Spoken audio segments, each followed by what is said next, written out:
Entonces vamos a empezar con lo que es fisiología de la placenta. O sea, dentro de lo que viene a ser el embarazo, o sea, tenemos que el feto es muy importante, pero el feto, gracias a la placenta, tiene la nutrición. Si no la placenta, no sería factible. Entonces la placenta cumple funciones muy importantes que las vamos a ver ahora. Seguro ya muchos de ustedes han tenido la oportunidad de ver un parto, de tocar una placenta. A ver, levanten la mano, ¿quiénes han visto una placenta? Ya han tocado también, ya han podido ver sus partes, ¿no? Entonces, cuando vemos en cuanto a generalidades, hablamos de la placenta. ¿Qué es la placenta? ¿No? Entonces, es un órgano endocrino, ¿sí? De un tiempo, que va a tener un tiempo de vida promedio, ¿no es cierto? Va a durar durante el embarazo. Después de eso desaparece, ¿sí? Ya, ¿inicia dónde? Inicia en la implantación. Acuérdense que en la implantación había lo que se llamaba el trofoblasto. Entonces la placenta proviene del trofoblasto. Acuérdense que el trofoblasto tenía dos partes, que era uno al comienzo, el citotrofoblasto y el citotrofoblasto. El citotrofoblasto es el que se adhiere, penetra, invade, ¿sí? Toda la parte del endometrio.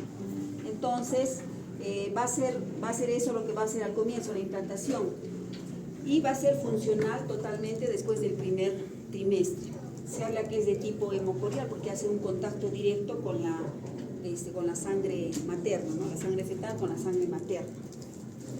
Su forma, como ustedes ven, es discoide y aproximadamente tiene un grosor de 3 centímetros. Si hacemos medidas, es discoide y más o menos un diámetro va a tener de 20 centímetros. El peso va entre 300 y 600, aquí bueno, figuramos como 500 en promedio, ¿sí? Y bueno, vamos a considerar que la placenta tiene varios cotiledones, entonces la unidad funcional de la placenta viene a ser el cotiledón o lóbulo placentario. ¿Qué vamos a encontrar ahí? Ahí vamos a encontrar lo que se ha ido desarrollando embriológicamente. Recuerdan que dentro encontrábamos el citotrofoblasto, luego que venían las vellosidades coriales, ¿no? Entonces ahí vamos a encontrar las vellosidades coriales terciarias. Ahora, la placenta tiene dos caras, ¿sí? Una cara materna y una cara fetal, ¿sí? Y allí se va a insertar el cordón umbilical. Entonces, eso a grandes rasgos es la placenta. Igual tienen aquí para ver el peso. Acá podemos ver algunos tipos de placenta. Tenemos aquí, por ejemplo, esta placenta circunvalada, una placenta que puede ser bilobulada. Y acá tenemos las inserciones de los cordones. Se ha visto que el cordón se puede insertar en la parte central o puede ser lateral. Entonces, central, lateral, marginal. Ya esos son los tipos de inserción del cordón umbilical. Igual lo que les he hablado, la cara fetal. Ahora, esas son características ya propias, ¿no? O sea, cómo yo diferencio. Es importante saber cuando yo examino la placenta para ver si está completa o no. Entonces, tienen un brillo natural. Entonces, el lado de la cara materna, que está en continuidad con la decidua basal, o sea, va a tener un brillo. ¿Para qué sirve eso? Si la placenta se produce el alumbramiento y si sale incompleta, entonces no va a tener todo ese brillo y vamos a ver así como si estuviera carcomido en los cotiledones.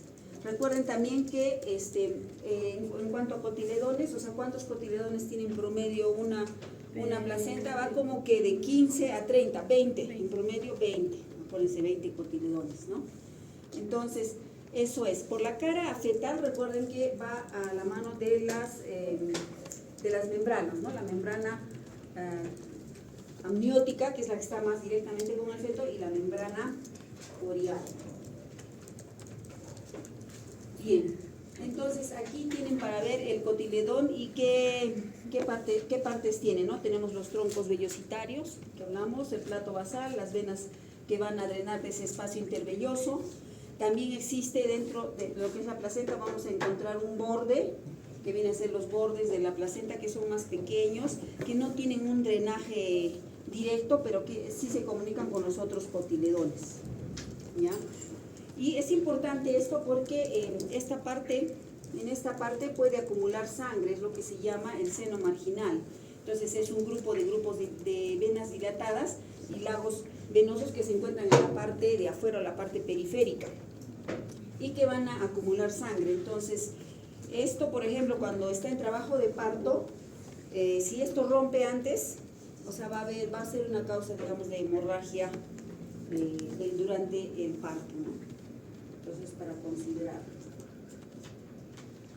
Bueno, y luego para recordar, en la gráfica, o sea, recuerden que la irrigación, ¿no es cierto?, del útero está dado por la arteria uterina, y esa arteria uterina, cuando penetra, va a tener, se va a convertir en las diferentes arterias. Tenemos desde las arterias arcuadas, radiales y espirales, ¿no?, que van a ser las que van a penetrar hacia lo que es la placenta.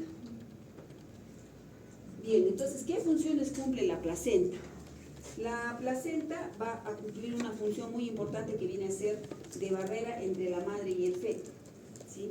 Esa barrera placentaria va a permitir de alguna forma también separar, ¿no? Si bien hace que haya o sea, como que se entremezcla la sangre de la madre con el feto, el embrión o el feto, a la vez también va a servir como una barrera de separación, o sea, va a poder separar a algunos componentes que no deben ingresar hacia la zona del feto, ¿no? Entonces eso es la barrera placentaria. A la vez también va a permitir la transferencia de lo que sea necesario y va a haber el paso libre de moléculas ahí, ¿no?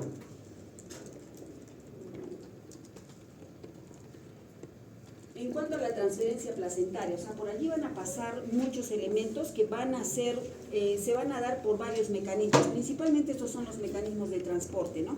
Lo hacen a través de difusión simple, facilitada, transporte activo, pinocitosis. Por ejemplo, en difusión tenemos, en difusión simple, ¿no? O sea, en forma simple van a poder pasar, por ejemplo, los lípidos, ¿no? Las grasas. El agua va a pasar por diferencia de presiones osmóticas entre lo que es la sangre materna y fetal. Los electrolitos también van a depender de la presión osmótica. El sodio lo hace a través de una difusión facilitada, ¿sí? Los iones, como por ejemplo el yodo, hierro, calcio, cobre y otros elementos, lo van a hacer por un transporte activo. O sea, aquí se está resumiendo los tipos de transportes que ocurren a través de la placenta. Los carbohidratos lo hacen a través de gradientes, y los aminoácidos, que son importantes para el desarrollo fetal, lo hacen a través de un transporte activo. Igualmente las vitaminas, ¿ya? Entonces, es importante el mecanismo de transporte. ¿Qué otra función tiene? Tenemos la función respiratoria. A través de ella va a difundir el oxígeno y va a difundir el CO2, ¿no? Se dice que es el primer pulmón fetal, aunque con menor capacidad que un pulmón normal o general, ¿no? Ahora, tenemos aquí que hay gases que son más difusibles que otros, ¿no? En este caso el CO2 va a pasar 20 veces más rápido que lo que pasa el oxígeno. Y la hemoglobina, como también ya lo vimos en las clases pasadas, el compañero lo expuso, la hemoglobina fetal tiene una mayor capacidad, ¿no es cierto?, para poder captar el oxígeno más que la hemoglobina materna. Y también recordar que el feto tiene una mayor concentración de hemoglobina, o sea, por lo tanto se capta mucho oxígeno para su desarrollo.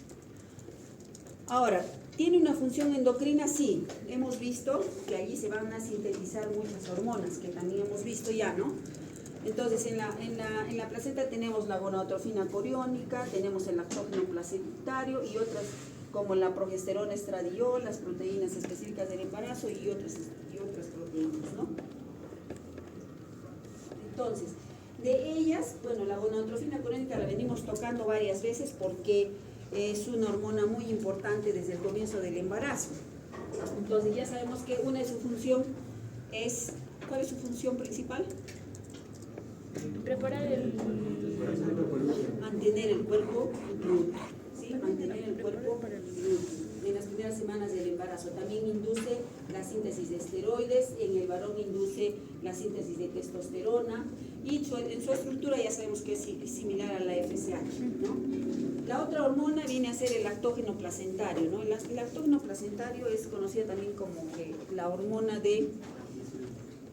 Sí, o sea, porque, o sea, favorece la resistencia a la insulina, pero más que eso, o sea, favorece el desarrollo embriocetal. O sea, está vinculado con el crecimiento, con el desarrollo del feto.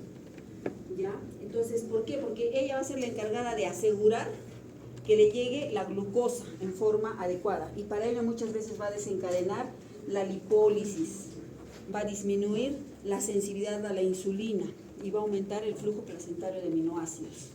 ¿Ya? A la vez también tiene otras funciones, como por ejemplo dice preparación para las glándulas mamarias para la lactancia, pero su principal función, digamos, está a nivel fetal. Bien, entonces sí, recuerden el citotrofoblasto, el sincitiotrofoblasto, todo ello. Acá tienen un resumen, digamos, de las hormonas, ¿no?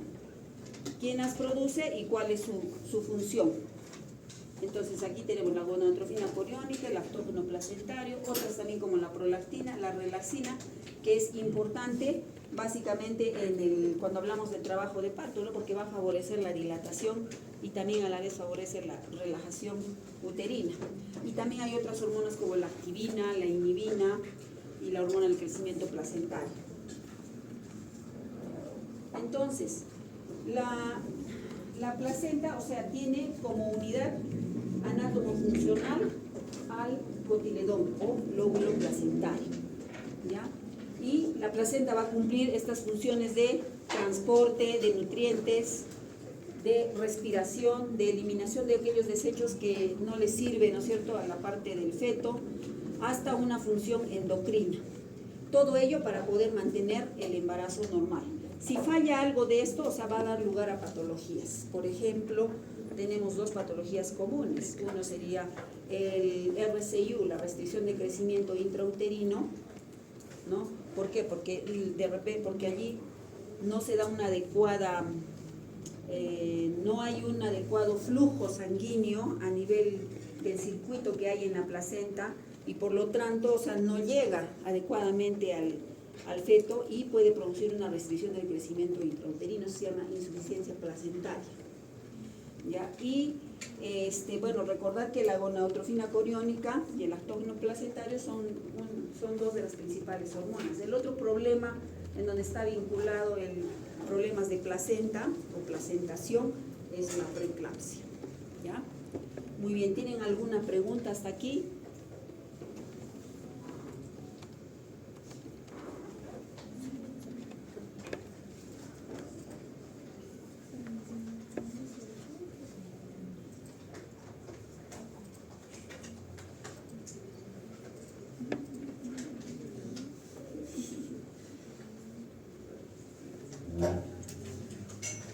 A ver, ¿está claro? ¿Sí? Ya, entonces cuando hablamos de placenta también hablamos de otro componente que viene a ser el líquido amniótico. ¿Sí? Y el líquido amniótico también igual va a cumplir funciones muy importantes.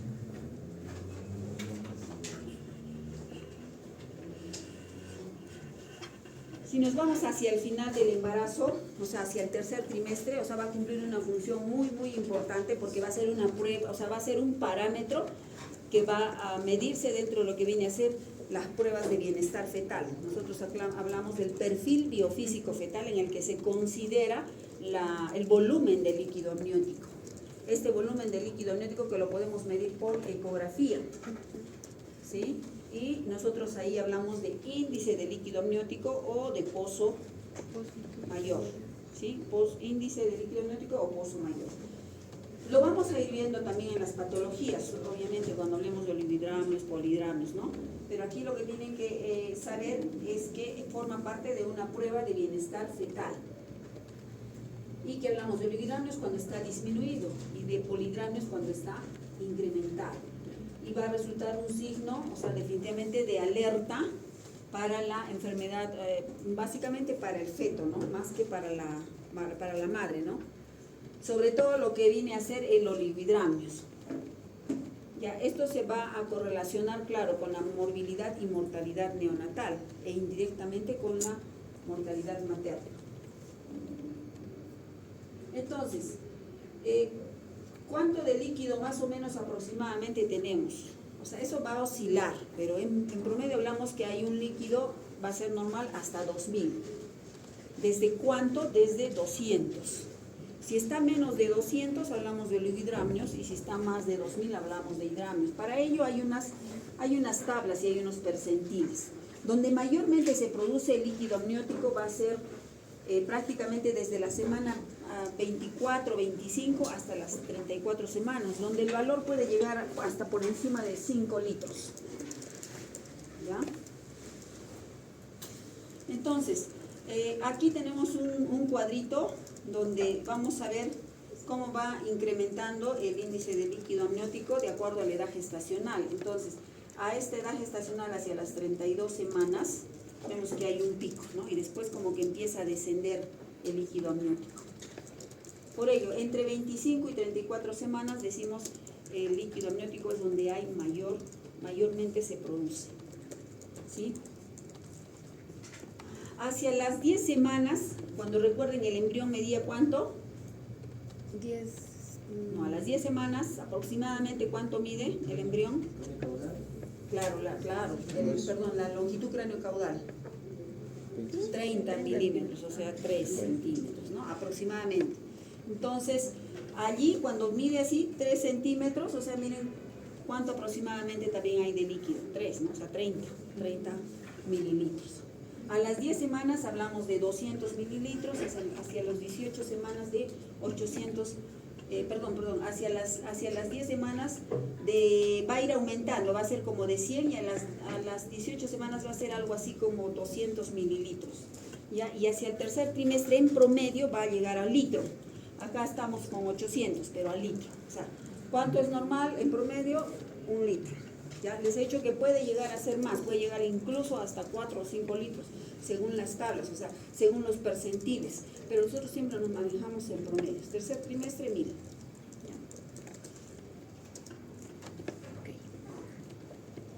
Ya, y bien, entonces, ¿cómo se produce el líquido amniótico y cómo también se va reabsorbiendo?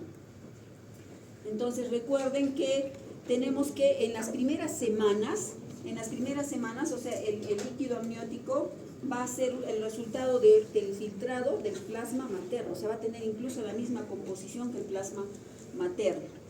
Entre las 10 y 20 semanas es isotónico, o sea, parecido al materno también, y también esto va a estar dado porque va a ser el trasudado, ¿sí?, del plasma fetal. Entonces, si se fijan en la primera semana, es un ultrafiltrado del plasma materno y entre las 10 y 20 semanas del plasma fetal.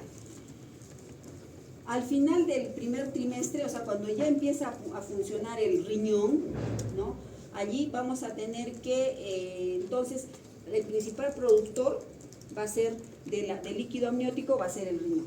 Entonces, tenemos vías de los que producen el líquido amniótico y vías que producen la expulsión de líquido amniótico, ¿no?, hacia la cavidad amniótica.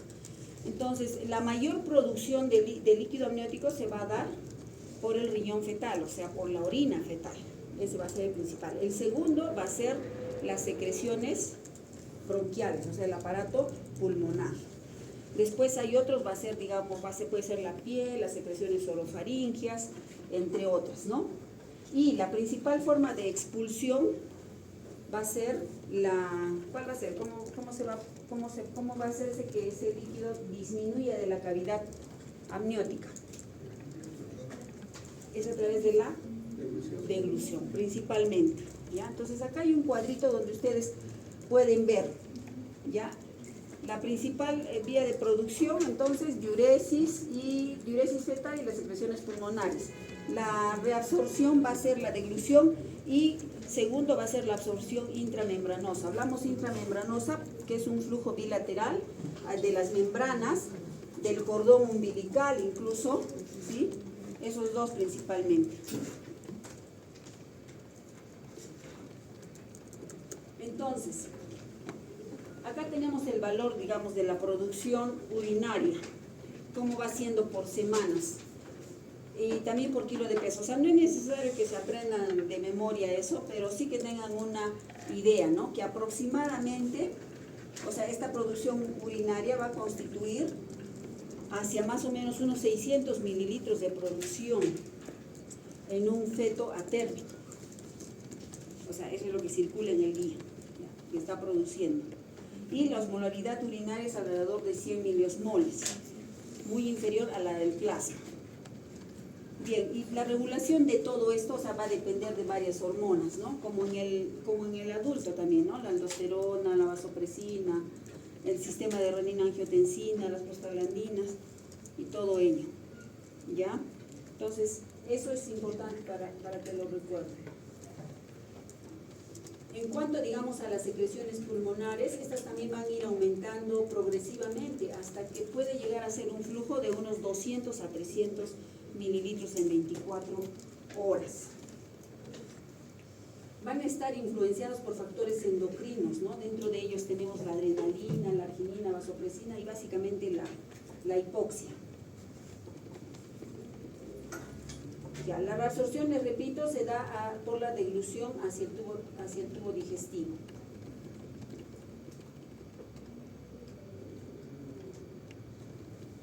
Más o menos, o sea, tenemos que el flujo de deglución va a variar, ¿no es cierto? Entre 7 mililitros al día, que esto es al comienzo, o sea, hasta antes de los 3 o los 4 meses, hasta, miren, unos medio litro a término.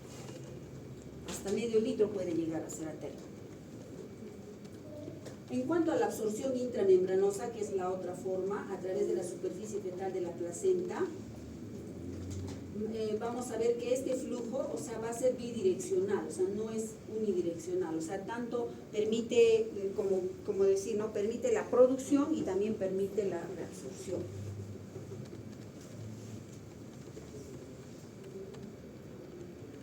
Luego tenemos, ya les mencioné, a través del cordón umbilical también se va a producir esto, a través de las membranas corioamnióticas, también va a ser a través de la piel, transcutáneo. Recuerden que mientras más pequeño es el feto, o sea, su piel va a ser muy transparente, muy delgada, ¿no? Fácilmente va a fluir por allí el líquido, pero conforme se va queratinizando y va avanzando en la edad gestacional, ya no va a permitir el paso, o sea, va a ser menor el poder permitir el paso del líquido amniótico. Bien, luego tenemos cómo se va regulando cómo se regula el líquido amniótico, ¿no? Recordad que la micción fetal va a ser la principal fuente de producción de líquido amniótico, que la osmolaridad materna y del plasma fetal es de 280, en la de líquido amniótico es un poco menos, hablamos de 260 miliosmoles. Luego, aproximadamente 350 mililitros de flujo pulmonar es producido a diario al final de la gestación y la mitad es deglutido. Y la deglución fetal, la absorción de líquido amniótico en promedio va a ser de 500 a 1000 por día. Acá ustedes tienen un cuadrito en donde pueden ver, o sea, cómo es la producción y la reabsorción de líquido amniótico en cantidades, ¿no? Cuánto se produce por la micción fetal, la reabsorción, la deglución fetal, secreción pulmonar fetal, el flujo intramembranoso, transmembranoso. Entonces, esto creo que es lo que de repente, si queremos recordar números, pues este sería el que tendríamos que recordar, ¿no? Y en cuanto a la composición del líquido amniótico, tenemos que básicamente va a tener un alto contenido de agua, la densidad va a ser de 1006, el pH va a variar, puede ser, ¿no es cierto?, hasta de 7. Los electrolitos, o sea, que están presentes allí, va a ser sodio, potasio, calcio, fósforo, ¿sí? Está constituido por proteínas totales, tenemos el valor ahí de 250 miligramos por cada 100 mililitros. También contiene lípidos, contiene glucosa, y las concentraciones de creatinina y urea van a ser un poco más bajas van a ser un poco más altas que la madre, ¿no? Entonces, aquí es importante ver esto de la composición. De este cuadro yo creo que tienen que recordarlo. ¿Ya? ¿Qué más? O sea, tenemos que el líquido amniótico va a poder ser medido, ¿sí?, por lo que les dije, a través del índice de líquido amniótico, o también va a ser medido por el pozo mayor. Cuando usamos el índice de líquido amniótico lo hacemos a través de la ecografía y dividimos en 4 cuadrantes, ¿no? Utilizamos el ombligo como la zona central y a partir de ahí hacen 4 cuadrantes. Entonces uno tiene que medir en forma, con el transductor en forma perpendicular hacia la mesa, uno mide ahí el bolsón y hace la suma. Entonces si yo sumo, el líquido tiene que estar entre 5 y 25 centímetros. Ese es el valor normal ecográfico del líquido amniótico. Idealmente debe estar por encima de 8 centímetros. ¿Ya? Eso es lo ideal. Entonces, si yo tengo menos de 5 centímetros, hablo de oligohidramios. Y si tengo más de 25, digo que es polihidramios. Ahora, ¿yo puedo hacer estudios en el líquido amniótico? Sí, hacemos lo que se llama la amniocentesis.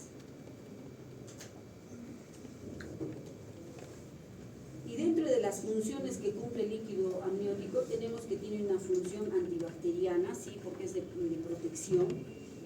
Tiene una función también de amortiguación, ¿no? Una función mecánica, ¿no? Hace que no se golpee, o sea, directamente las partes fetales contra las paredes uterinas. ¿Sí? Al comienzo, sobre todo, se ve eso más. Al final, quizás como el feto crece, o sea, es menos. Y durante el trabajo de parto tiene una importancia muy, o sea, tienen que recordar que es muy importante saber cuál es la protección que hace el líquido amniótico. Amortigua el cordón umbilical y amortigua las partes fetales. Entonces es importante mantener las membranas íntegras.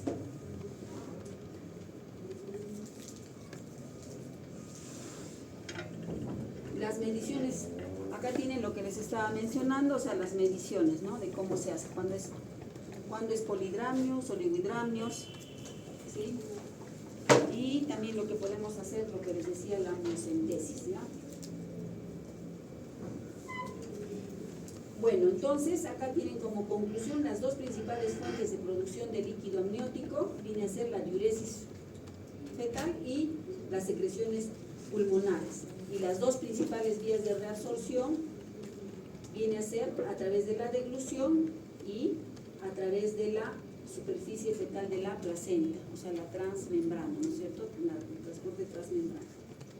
En la parte clínica, importante evaluar la cantidad de líquido amniótico para poder detectar, diagnosticar y monitorear situaciones de oligohidramios, polihidramios o alguna alteración. Muy bien, eso sería todo en forma resumida, porque ustedes, miren, tenemos este tema, tenemos los otros temas, hay cosas puntuales que tienen que recordar. Para ampliar, o sea, podemos leer, revisar, ver artículos, todo, pero hay cosas puntuales que tienen que saberlas, ¿ya? Muy bien, eso es, gracias.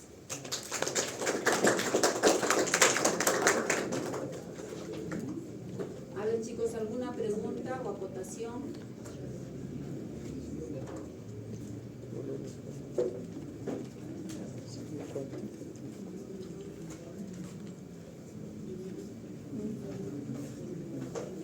¿Algo?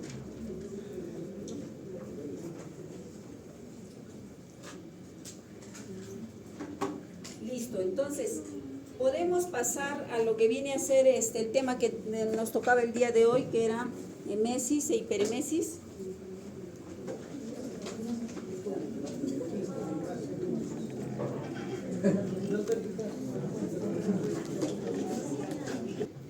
Cada aporte es independiente. Cada aporte es interdependiente, diría yo. O es acumulativo también. Es acumulativo.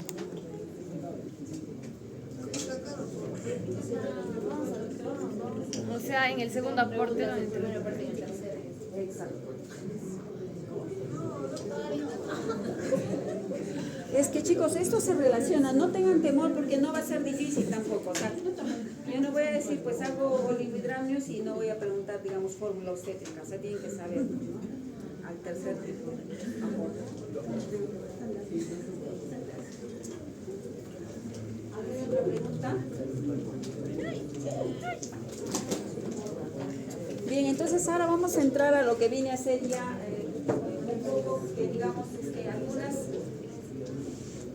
En lo que viene a ser el embarazo, si se puede decir algunas complicaciones, vamos a ver, ¿no? Como por ejemplo la hiperemesis gravídica, pero antes vamos a hablar de un síntoma que es común que viene a ser la emesis.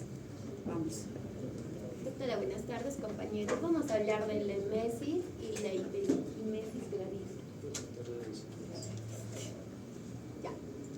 Como una pequeña introducción, decimos que las náuseas y los vómitos van a ser procesos de las fases del embarazo, ¿no? En los cuales se van a ir presentando de la sexta a la 14ª semana de gestación, que va con un 40 a un 60%, ¿no? Y estos van a ir resolviéndose antes de las 16 a las 20 semanas, pero un 20% va a persistir y va a continuar con lo que serían las náuseas y los vómitos en el segundo y el tercer trimestre, ¿no? Ahora, vamos a ver que gran parte de las gestantes van a presentar lo que es una hidratación y asimismo una hidratación que va a ir cesando con un alivio de lo que van a ser los fármacos, ¿no? Y en un 0,25 a un 50% van a presentar lo que es la hiperemesis gravídica, ¿no? Y bueno, normalmente las embarazadas van a acudir a una consulta habitual durante el primer trimestre de gestación. Tenemos que saber qué es náusea, arcada, emesis gravídica y lo que es la hiperemesis para poder diferenciar, ¿no? Las náuseas va a ser la sensación de deseo inminente de querer vomitar y que la paciente va a referir que va a presentar tanto en el epigastrio como en la garganta. En cambio, la arcada van a ser actividades rítmicas, respiratorias, con un movimiento violento del estómago que va a tener, que va a presentar una frecuencia que precede a la emesis, ¿no? Y bueno, la emesis van a ser tanto vómitos como náuseas, los cuales van a ser esporádicos. Estos se van a presentar matutinamente y no van a alterar lo que es el estado general de la paciente. Lo que es la hiperemesis gravídica van a ser también náuseas y vómitos, pero estos ya también van a ser persistentes, ¿no? Y van a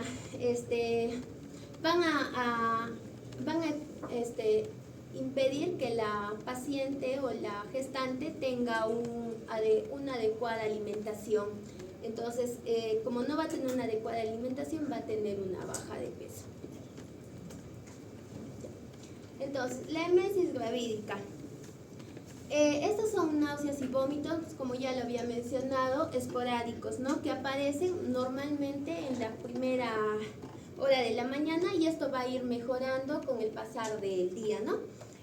Normalmente se pueden ir acompañando de una falta de aumento de peso, pero no van a ir alterando lo que es el estado general de la paciente, ni tampoco van a impedir que la paciente o la gestante tenga una alimentación correcta. Ahora, a veces también la emesis puede ir acompañado de lo que son el sueño, el cansancio o lo que es la irritabilidad. Ahora, en cuanto a la etiología es desconocida, pero también hay factores hormonales que pueden influir, ¿no? Dentro de estos vamos a tener la gonadotropina coriónica humana, también vamos a tener los estrógenos, hormonas tiroideas, el déficit de hormona, adrenocorticotropina, hipofisiaria, la progesterona, andrógenos y la hormona también del crecimiento.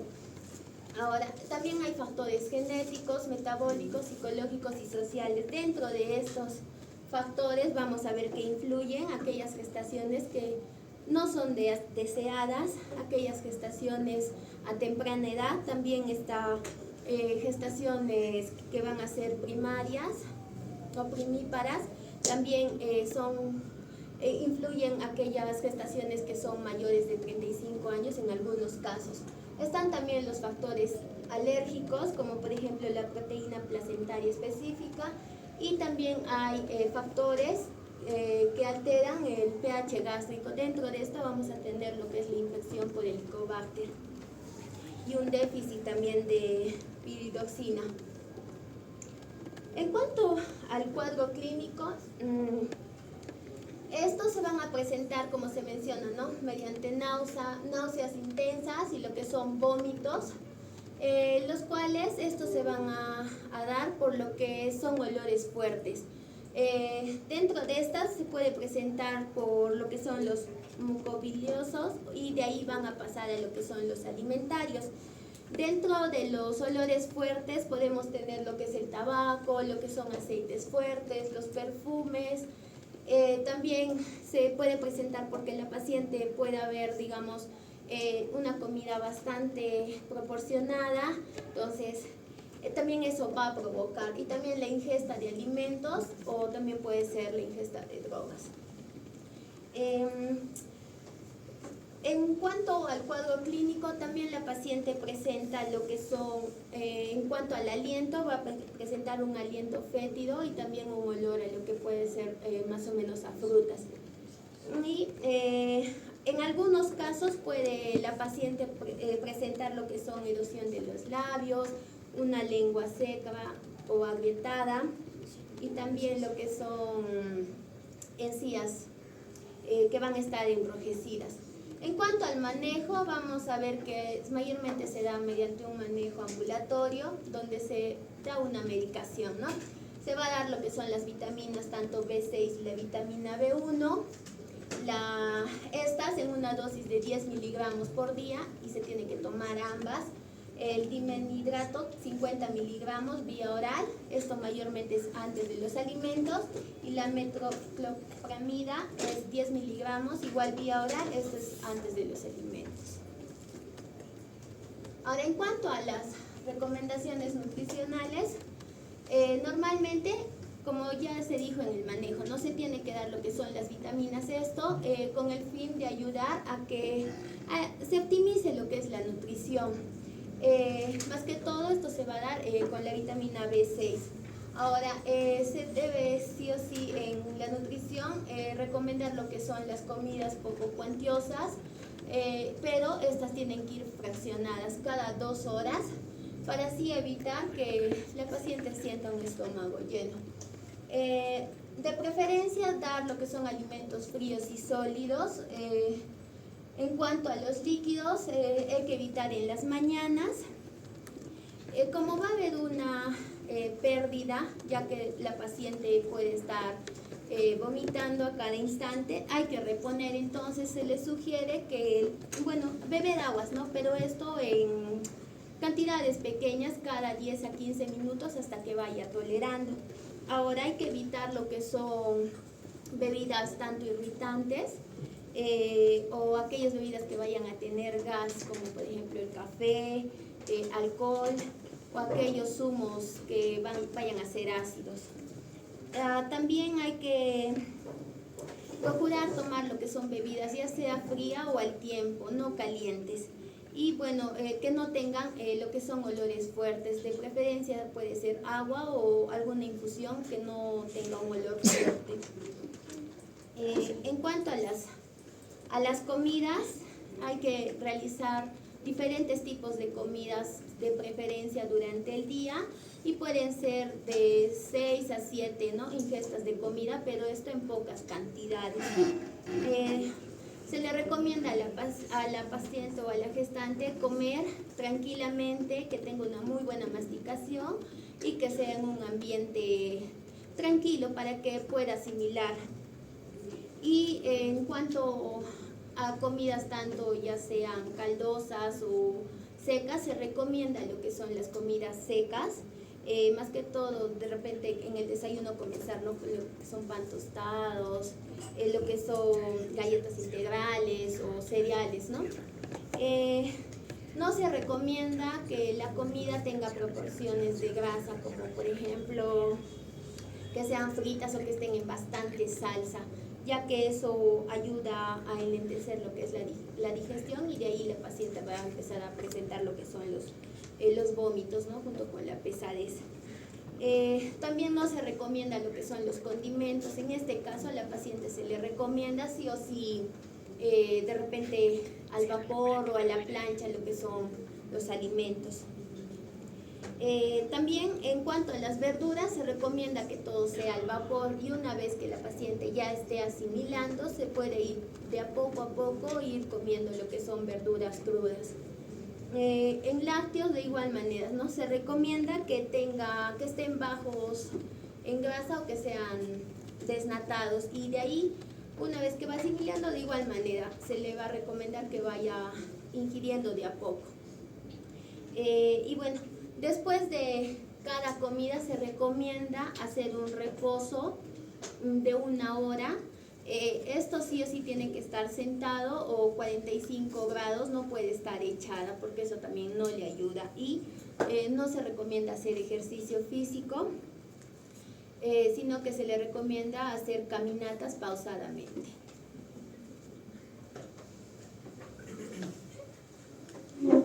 Continuando con la exposición, vamos a hablar ahora sobre la hiperemesis gravídica, cuyo CIE-10 es el O21.0, ¿no? Esta básicamente va a ser la forma más severa de lo que es la emesis o las náuseas y los vómitos. Y como ya se había mencionado, esto solo va a tener entre 0,1 hasta el 2% de los embarazos. Lo que tenemos que tener en cuenta en el concepto de definición de la hiperemesis gravídica es la presencia de las náuseas y vómitos. Estos van a ser persistentes a lo largo del día y inicialmente se va a tener, como ya se había hablado, de forma matutina por la mañana, y estos van a ser incoercibles o que no se van a poder controlar, y estos van a ser alejados de toda causa orgánica, ¿no? Y estos van a impedir lo que es la correcta alimentación de la gestante. Y como habíamos hablado, es frecuente en el primer trimestre del embarazo, y eso ya lo vamos a hablar el porqué en cuanto a la fisiopatología más adelante. Otro de los datos más importantes es que en la hiperemesis gravídica va a haber una pérdida mayor o igual al 5% del peso pregestacional. También va a haber presencia de alteraciones en el equilibrio metabólico, hidroelectrolítico, y también presencia de cetoanuria, ¿no? En cuanto a etiología, según la literatura refiere que es desconocida, pero se plantea varias teorías. La principal y la que estaría más relacionada es las teorías hormonales, ya que en el embarazo hay mayor producción de estas hormonas, por ejemplo el estrógeno, la progesterona, y principalmente la elevación de la beta-HCG o la hormona coriónica, ¿no? Gonadotropina coriónica. Luego tenemos a los factores de predisposición familiar o antecedente familiar, ¿no? Si algún antecedente, ya sea la madre o tía o abuela de la gestante, ha tenido la hiperemesis, también es un factor de riesgo o predisposición para que la gestante también pueda desarrollar esta hiperemesis.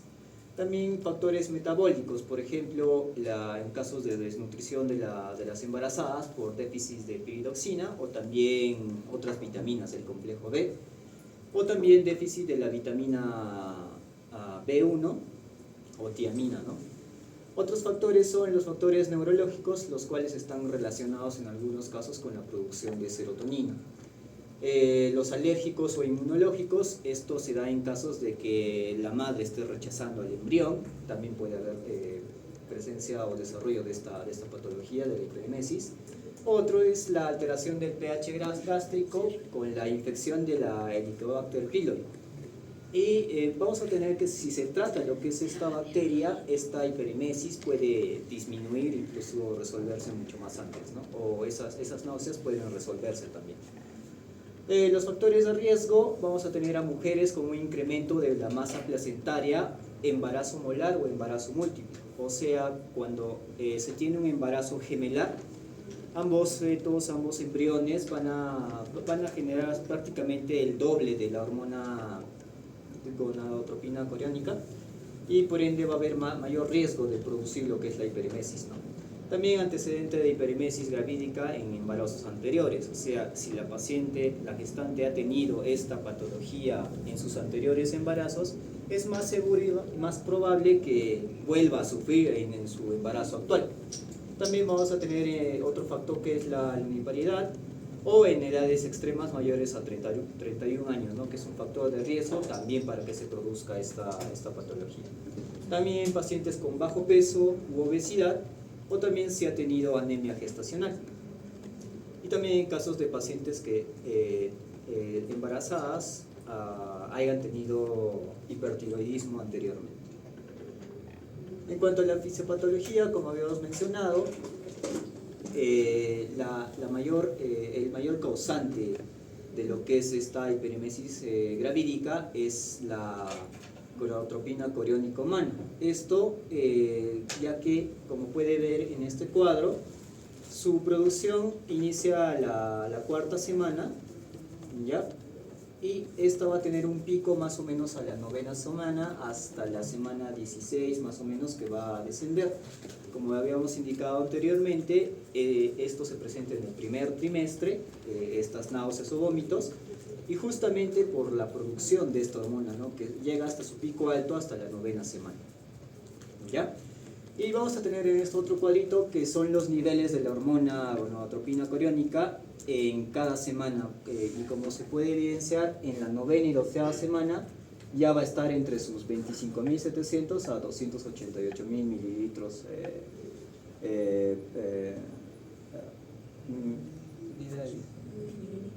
unidades por ya. La cosa es que va a estar incrementada entre la 9ª y 12ª semana, va a llegar a su pico justamente y a producir lo que son estos síntomas, ¿no? Luego tenemos que, bueno, esto es prácticamente lo mismo, ¿ya? Y otras de las causas que pueden elevar lo que es esta hormona coriónica, gonadotropina coriónica, son el embarazo múltiple y la enfermedad trofoblástica gestacional, que estas se deben descartar al momento de realizar el diagnóstico de esta patología o de este síndrome, se podría decir. Otro aspecto también a considerar en esta misma hormona es de que justamente la elevación de la gonadotropina coriónica va a producir una disminución de la TSH. Ahora, vamos a tener que en las primeras semanas esta hormona se va a producir por el sincitio trofoblasto, ¿no? Y esta va a actuar sobre la glándula tiroides. Más adelante ya no se va a producir por esto, sino la placenta va a ser la que va a producir esta hormona. En ambos casos, en ambos tiempos, van a afectar a lo que es a la glándula tiroides, produciendo mayor cantidad de la hormona T3 y T4, ¿ya?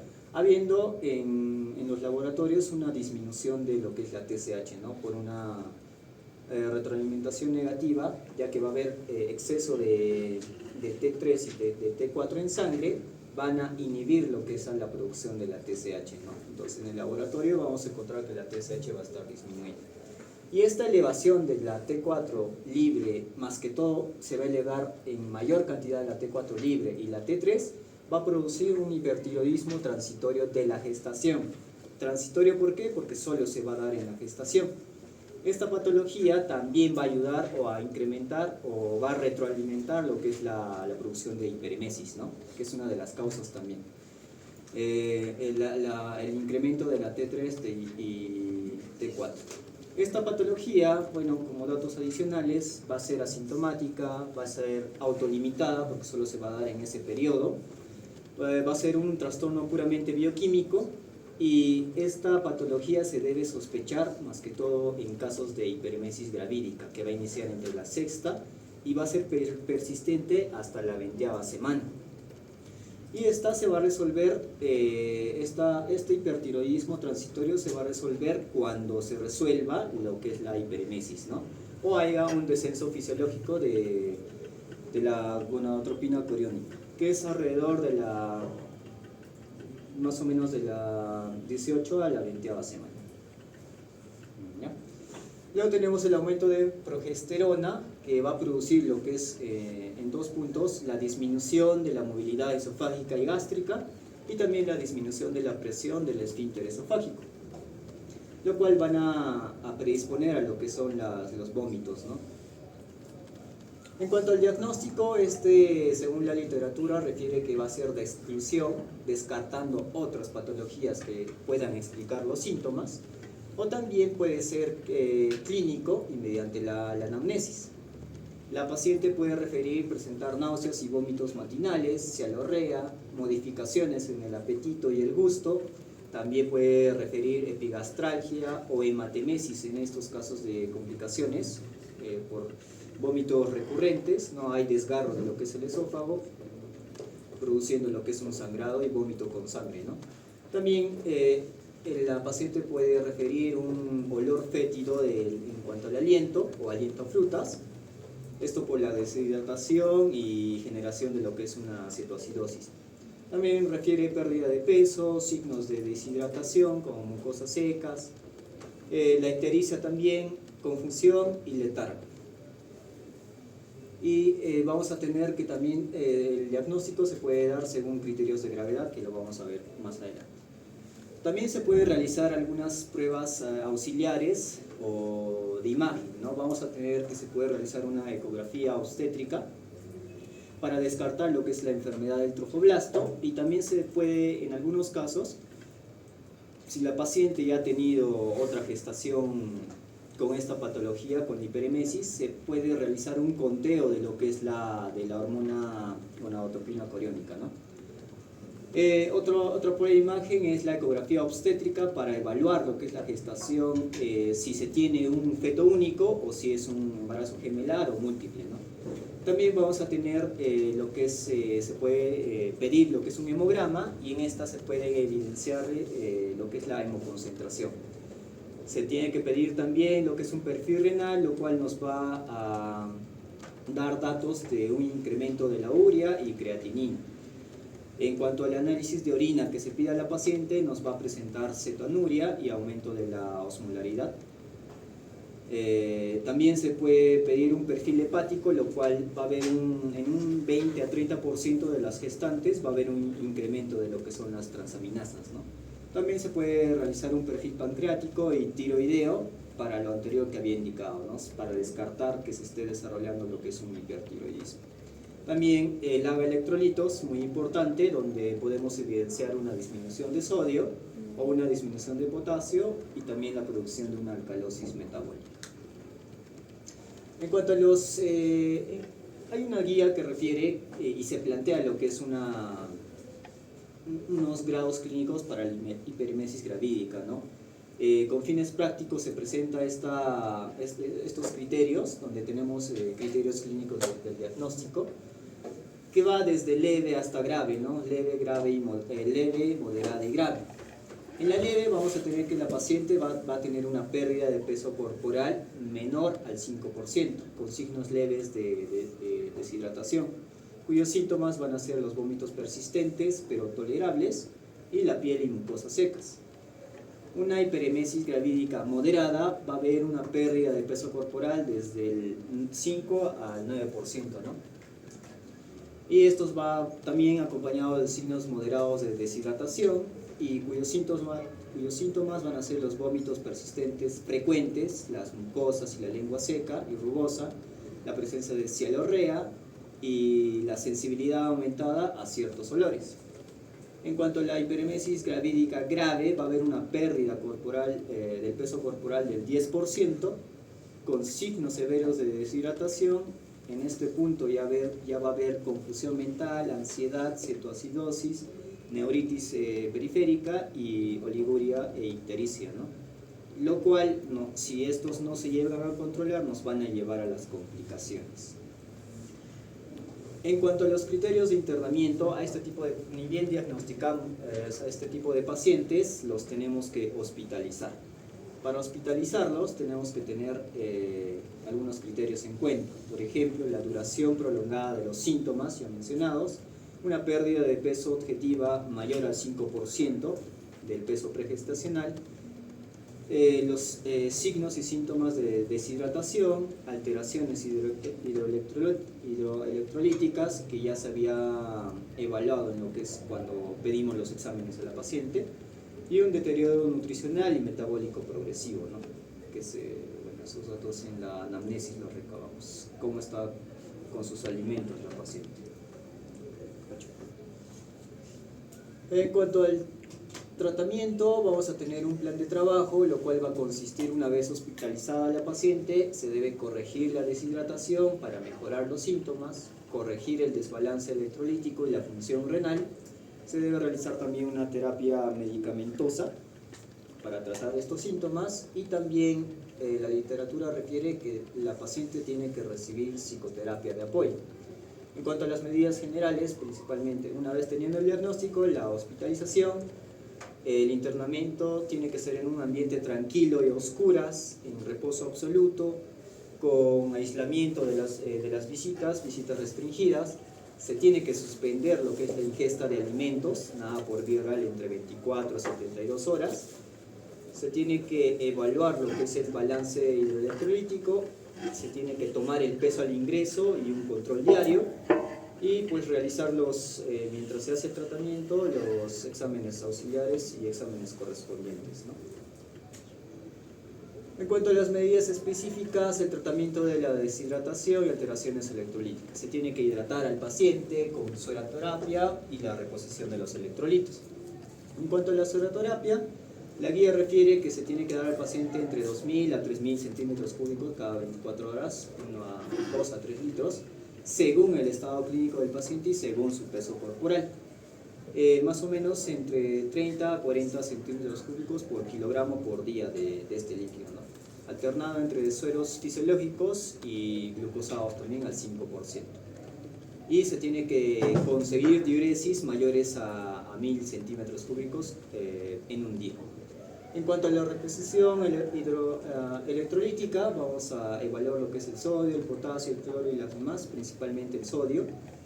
Y esto, más que todo, cuando se tiene niveles de sodio de menos a 115 miliequivalentes por litro, se tiene que dar un suero salino hipertónico y administrar entre 60 a 150 miliequivalentes de cloruro de sodio, ¿no?, en 24 horas. Y tomar en cuenta que se tiene que evitar lo que es una reposición rápida y excesiva para no producir lesiones neurológicas.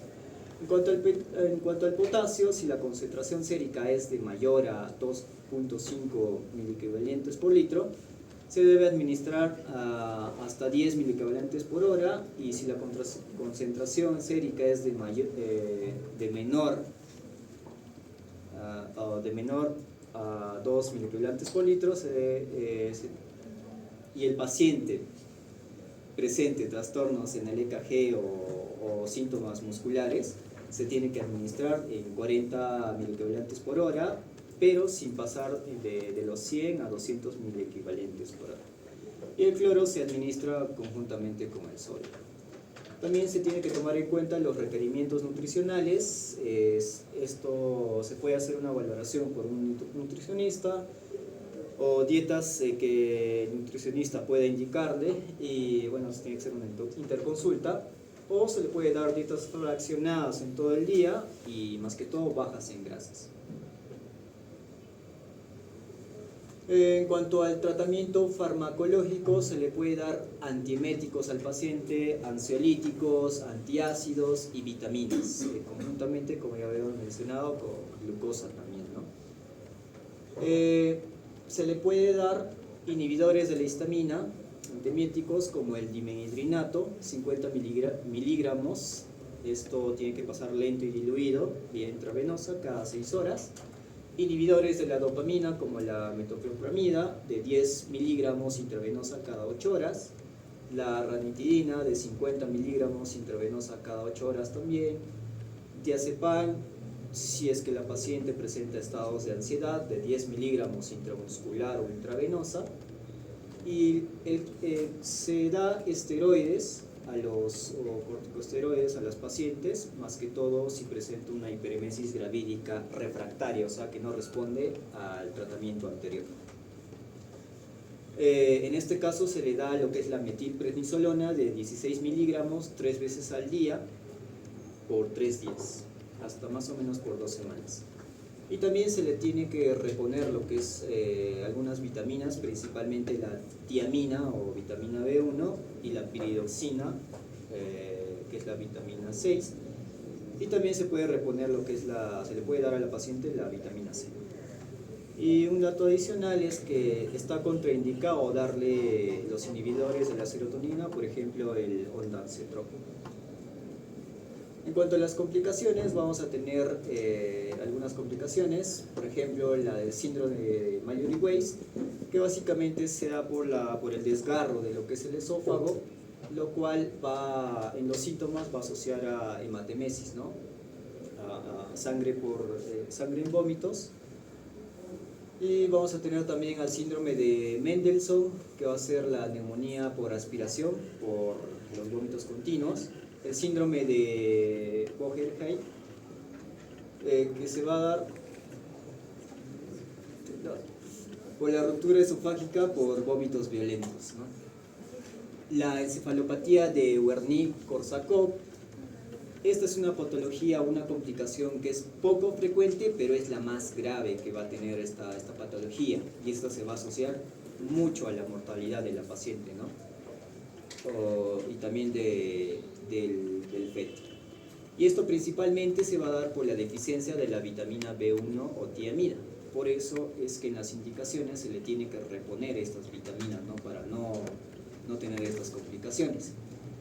Y esto, más que todo, según la bibliografía, refiere que este déficit de vitamina B1 se va a dar ya a las 3 semanas de estos vómitos persistentes. Entonces, cuando se tiene ya 3 semanas de vómitos, ya se tiene que sospechar de esta y evitar esta complicación.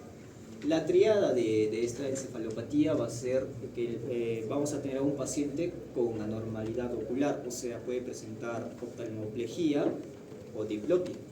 También puede estar confuso, o si esta ya está más avanzada puede presentar psicosis, ¿no? O también denominada la psicosis de Korsakoff. Y también la paciente va a presentar ataxia de la marcha. Otra de las complicaciones es la deshidratación severa, con alteración hidroelectrolítica, hiponatremia severa o hipocalemia severa. También trastornos metabólicos, principalmente la alcalosis metabólica. Otras complicaciones que puede tener asociadas tanto a la deshidratación o asociadas a la encefalopatía es la falla hepática o falla renal. También puede haber casos que la paciente pueda desarrollar lo que es una hemorragia retiniana, rhabdomiólisis, vasoespasmo de las arterias cerebrales y algunos casos de neumomediastino, neumotórax y también muerte materna. En cuanto al pronóstico de esta patología va a ser bueno, el proceso va a ser autolimitado justamente por la producción de la hormona, ya que llega a su pico y empieza a descender, pero estos síntomas se tienen que controlar, se tiene que realizar una adecuada hidratación, ¿no? Se tiene que vigilar a la paciente. Va a tener una baja mortalidad justamente por que se tiene que hidratar a la paciente. Es muy importante hidratarla y con eso evitar más complicaciones y posterior muerte de la paciente, ¿no? Y esta, como ya había mencionado, puede repetirse en las gestaciones posteriores, entonces un antecedente a tomar en cuenta cuando la paciente se embaraza otra vez. Y según la literatura refiere que de haber algunas complicaciones como por ejemplo la retinitis hemorrágica, en algunos casos se va a dar la finalización de la gestación, ¿no? Cuando ya hay esta complicación. En cuanto al pronóstico fetal, también va a ser bueno, en algunos casos no es frecuente, va a haber crecimiento intrauterino retardado y también presencia de prematuridad, ¿no? Pero estos no van a tener consecuencias perinatales graves. Bueno, en cuanto a la conclusión, por todo lo comentado, vamos a deducir que principalmente la emesis, ¿no? Va a ser un problema y el principal motivo de consulta frecuente del 100% de las embarazadas, se podría decir, ¿no? Puesto que nosotros como médicos en la atención primaria tenemos, lo cual somos el primer contacto con estas pacientes, tenemos que conocer esta patología, realizar el respectivo diagnóstico, ya sea de la emesis o hiperemesis, y dar el respectivo tratamiento, ¿no? Y en casos de no tener mejoras, derivarlo a un especialista, ¿no? Incluso hospitalizar a la paciente. Y esas son las preguntas. La primera pregunta es, ¿cuál es la triada de encefalopatía de Wernicke-Korsakoff? ¿Y a qué déficit de vitamina está relacionado? Lo sé.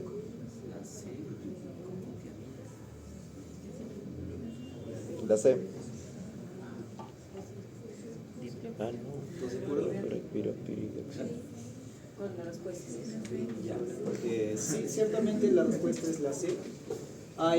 La tríada está compuesta por la presencia de diplopía. También puede haber oftalmoparesia, o que es lo mismo que oftalmoplegia. Y en este caso también va a presentar confusión y psicosis y ataxia de la marcha, ¿no? Y la del déficit de vitamina B1, como ya le habíamos mencionado en la revisión. En la literatura o en internet también vamos a tener otra forma de determinar esta triada. Por ejemplo, en este cuadro refiere que va a haber un trastorno del estado mental con una disminución del estado de alerta o desorientación asociado a oftalmoparesia o parálisis de la mirada vertical. También puede haber presencia de nistagmus y la ataxia, ¿no? Ya, esta es la segunda pregunta. Mujer de 16 años de edad con 15 semanas de gestación, refiere vómitos y náuseas en ocasiones y al despertarse con una presión arterial de 115/65 milímetros de mercurio, un pulso de 99, mucosas poco deshidratadas, frecuencia cardíaca fetal presente. Y ¿cuál sería el diagnóstico más probable y el tipo de manejo?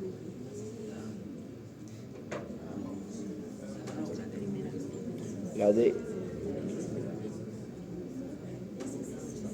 Sí, la D.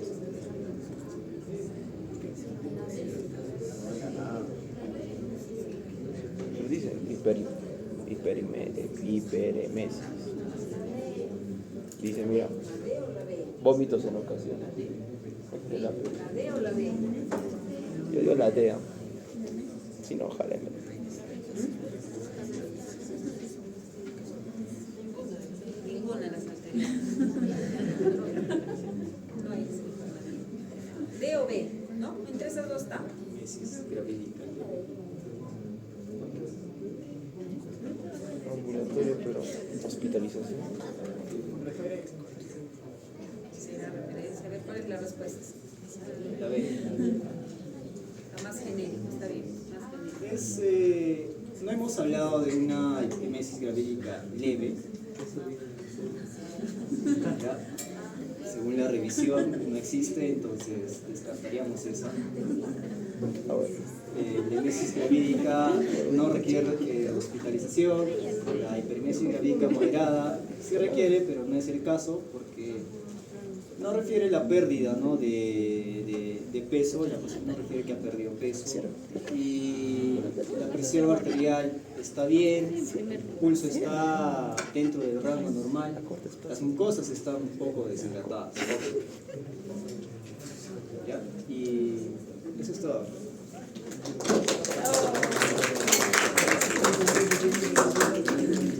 A ver, chicos, ¿alguna pregunta? ¿Han visto en la etiología? A ver, un ratito. En la etiología, no hay una causa común, es multifactorial. Y dentro de lo multifactorial, está involucrado, sí, la hormona, la gonadotrofina coriónica, ¿no? Pero es multifactorial, es heredofamiliar, puede tener un componente psicológico, ¿sí? ¿Qué querías preguntar? Ya, autorita, en la exposición mencionaron cetoanuria.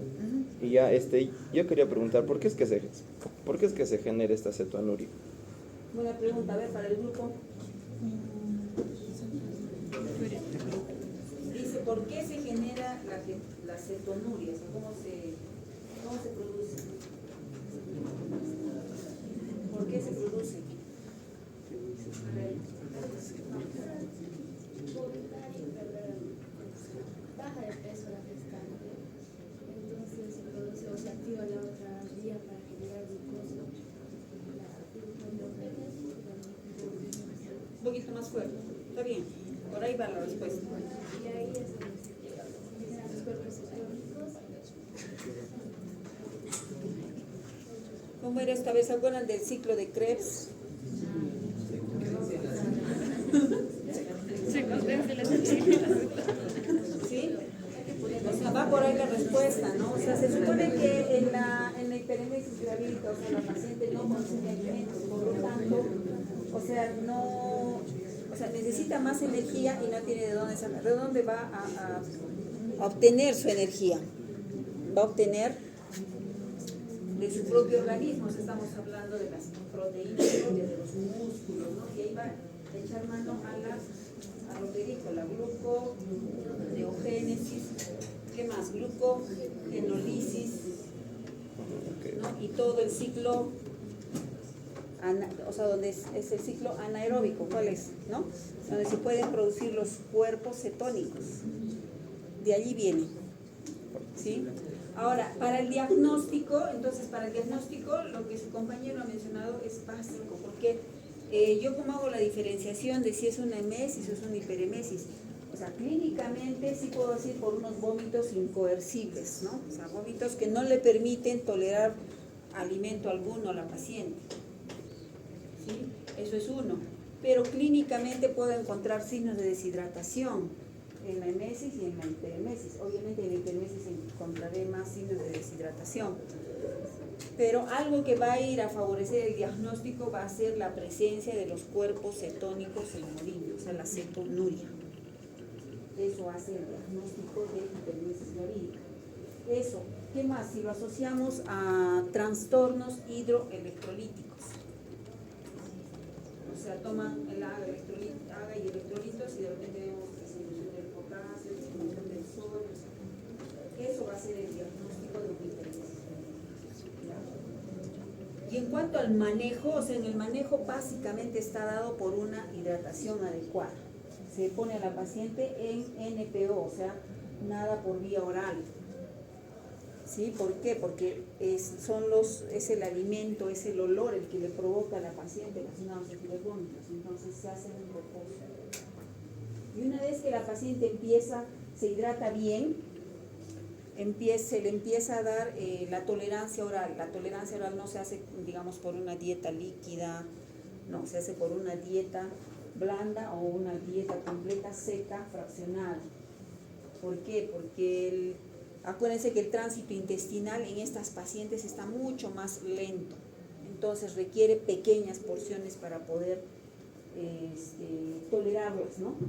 Y que el vaciamiento gástrico que está tan lento, o sea, no se ve afectado por un cúmulo de alimentos, sino por pequeñas porciones. Y lo otro es que el olfato y la sensibilidad del gusto, o sea, está alterado. Entonces, cualquier alimento que ella lleva a la boca, o sea, le va a producir náuseas y vómitos. Entonces, tenemos que poner alimentos que no tengan olores fuertes. Por eso, si a veces en forma práctica uno le agrega limón al alimento, o sea, va a perder el sabor y el olor, ¿no? Entonces tolera mejor el alimento, ¿no? El limón. Incluso se habla también de la vitamina A, por ejemplo, está en la cáscara del rocoto, y el rocoto también tiene le da un sabor medio picante, ¿no? A las comidas, que hace que la paciente, o sea, no perciba mucho en cuanto a sabor y olor y pueda tolerar el alimento, ¿no? Entonces, son algunas medidas generales que se utilizan para que la paciente pueda ir saliendo de su cuadro. En cuanto al manejo de medicamentos, que lo han mencionado, dentro de todos esos los antieméticos sí lo usamos bastante, y habló de una contraindicación en cuanto al ondansetron, ¿no? Que se utiliza mucho en las pacientes que tienen problemas, por ejemplo, que están recibiendo quimioterapia, que tienen mucha sensación de náusea y vómito. Sí lo podemos utilizar, se ha utilizado. ¿Por qué? Porque en estas pacientes tienen tanta náusea, tanto vómito por el incremento de las hormonas, básicamente el HCG, pero también está incrementada la progesterona, los estrógenos, o sea, hay una sensibilidad mayor ahí.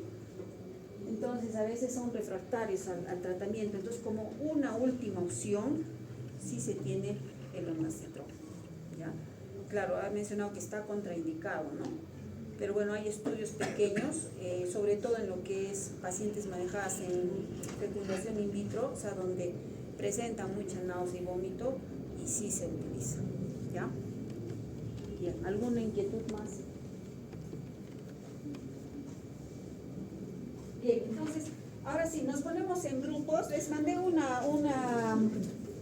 artículo. Necesito que ahora mismo, o sea, respondan solo a 2 preguntas. Uno, identifiquen qué signos y síntomas de hiperemesis y del síndrome de Wernicke-Korsakoff hay. Y segundo, el manejo general. O sea, ¿qué utilizaron? Antieméticos, antibióticos, no sé, en forma general. Nos apuramos porque ahora mismo lo entrego. ¿Ya? Vamos, pónganse en los grupos. Sí, ahorita lo hacemos.